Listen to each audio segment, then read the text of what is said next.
உலகம் முழுதும் பறந்து விரிந்திருக்கும் ஏஆர்ஆர் கிளிக்ஸ் நண்பர்களுக்கு இனிய காலை வணக்கம். பயிற்சி செய் அல்லது செத்து மடி. புரூஸ்லியின் அறிவுரை. மின்னல் வேக மன்னன் என்று உலகெங்கும் பிரசித்தி பெற்ற புரூஸ்லி தனது விசேஷ தற்காப்பு கலை உத்திகளால் உலகை கவர்ந்தவர். அனைத்து ஆய்வுகளும் வியப்பது அவரது 1 இன்ச் பஞ்ச் என்பது பற்றிதான். ஒரு அங்குல தூரத்தில் இருந்து அவர் எதிராளியின் மீது விடும் ஒரு குத்து இடியென பாய்ந்து எதிரில் இருப்பவரை வீழ்த்தும். தன் வாழ்நாளில் புரூஸ்லி யாரிடமும் தோற்றதில்லை.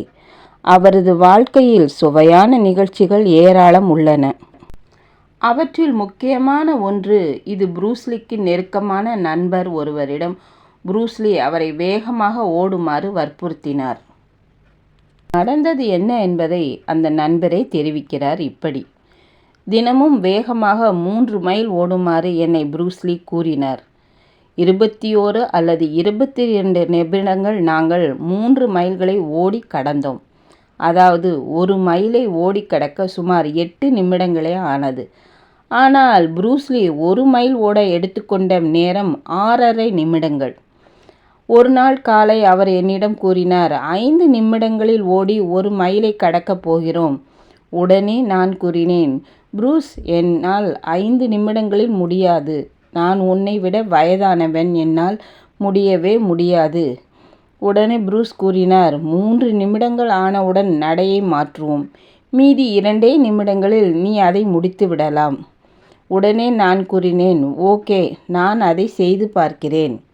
3 நிமிடங்கள் ஆனவுடன் 4ஆம் மைலில் முயற்சி செய்தபோது என்னால் முடியவில்லை. புரூஸ், இன்னும் நான் ஓடினால் எனக்கு மாரடைப்பு தான் வரும், செத்து விடுவேன் என்று கூறினேன். உடனே புரூஸ் கூறினார், செத்துப்போ.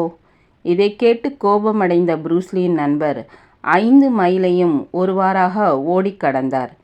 பின்னால் குளித்துவிட்டு புரூஸ்லியிடம் இது பற்றி பேசினார் அவர். புரூஸ், நீ ஏன் அப்படி சொன்னாய்? புரூஸ்லியிடமிருந்து உடனே பதில் வந்தது. ஏனென்றால் நீ சாவதே நல்லது. நிஜமாக சொல்லப்போனால் நீ உனக்கே ஒரு குறுகிய எல்லையை வைத்து கொண்டால், அது உடற்பயிற்சியாகட்டும் வேறு எதுவாக இருக்கட்டும், அது உன் வாழ்க்கை முழுவதும் பரவிவிடும். அது உன் வேலையில் பரவும். உனது ஒழுக்க பண்பில் அது ஊடுருவும். எல்லாவற்றிலும் முழுவதுமாக அது பரவிவிடும். எதற்கும் எல்லை என்று ஒன்று கிடையவே கிடையாது. மேடுகள் வந்து உன்னை பாதிக்கலாம், ஆனால் அங்கேயே நீ நின்று விடக்கூடாது. அதை கடந்து நீ செல்ல வேண்டும். அது உன்னை சாகடிக்கிறது என்றால் அது நிச்சயமாக சாகடிக்கும். ஒரு மனிதன் எப்போதுமே தனது எல்லையை கடந்து கொண்டே இருக்க வேண்டும். ஒன்று எல்லையை கடந்து முன்னேறு அல்லது செத்து மடி. இதை சொல்லிவிட்டு புரூஸ்லி நண்பரை ஆழ்ந்து பார்த்தார். புரூஸ்லி கூறியது இப்போது நண்பருக்கு புரிந்தது. மேலும் புரூஸ்லி கூறியது, 10,000 உதைகளை பயிற்சி செய்த ஒருவரை கண்டு ஒருபோதும் நான் பயந்ததில்லை. ஆனால் ஒரே உதையை 10,000 முறை பயிற்சி செய்பவரை பார்த்து தான் நான் பயப்படுகிறேன் என்றார் புரூஸ்லி. ஒரு குத்து அல்லது ஒரு உதை, அதை எடுத்துக்கொள், அதை பயிற்சி செய், அதில் கவனம் செலுத்து. அது உன் திறமையை அதிகரிக்கும். அது உனது திறனை கூட்டுவிக்கும் என்றார் அவர். பயிற்சி, பயிற்சி, பயிற்சி. முன்னேற்றம், முன்னேற்றம், முன்னேற்றம். இதுவே புரூஸ்லியின் வாழ்க்கை தத்துவமாக அமைந்தது. தற்காப்பு கலைக்கு மட்டுமல்ல, வாழ்க்கையில் எந்த துறையை எடுத்துக்கொண்டாலும் உதவும் அறிவுரை இதுதானே. சரிதானே மக்களே? நாமும் இதை பின்பற்றுவோம். வாழ்க வளமுடன். தேங்க்ஸ் ஃபார் வாட்சிங். Place your comments. Like, share, comment, subscribe to my channel ARR Clicks.